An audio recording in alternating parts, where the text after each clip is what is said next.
গত 11 মাস যা ভুল ভ্রান্তি হয়েছে, যা ত্রুটি বিচ্যুতি হয়েছে আব্বা, সব ছেড়ে দিয়ে একটা মাস নতুন করে ঘুরে দাঁড়াও আল্লাহর দেওয়া এই শ্রেষ্ঠতম মহিমান্বিত রমজান মাসে, যেখানে আল্লাহ তাআলা বলছে বান্দা প্রতি সেকেন্ড স্বর্ণ মণি মুক্তা হীরা জহরতের চাইতে বেশি মূল্যে বান্দা আমি তোকে নেকি দেব।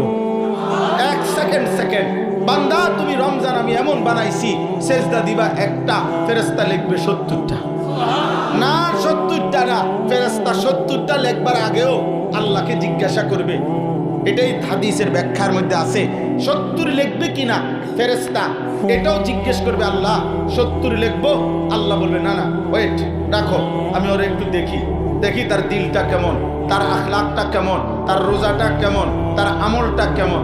আল্লাহ এরপরে তাকাইয়া বলবে না 700 লেখো, 7000 লেখো, 70,000 লেখো, 7 লক্ষ লেখো, 70 লক্ষ লেখো, 7 কোটি লেখো, 70 কোটি লেখো।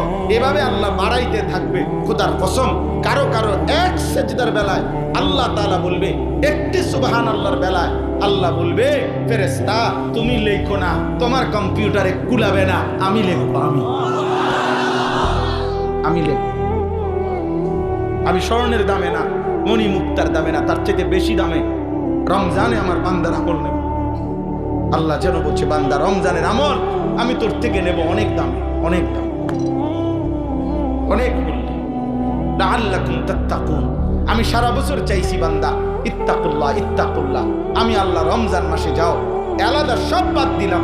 আল্লাহ যেন বলে বান্দা যা সব বাদ দিলাম, তোর 60 বছর বাদ দিলাম, তোর 11 মাস বাদ দিলাম, যা বান্দা 29 বা 30 আইয়ামাম মা'দুদাত, গুনে 30টা দিন বান্দা, 31 দিন না, হয় 30 নয় 29 দিন তুমি আমার গুনাহ ছেড়ে দিবা, আমার আদেশ পালন করবা, আর রমজানটাকে কদর করবা।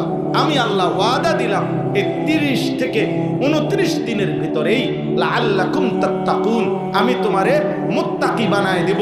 আর মুত্তাকি হলে ঈদের দিন চাঁদ উঠলে ঘোষণা হবে তোমার জান্নাতের ফ্লাইট রেডি।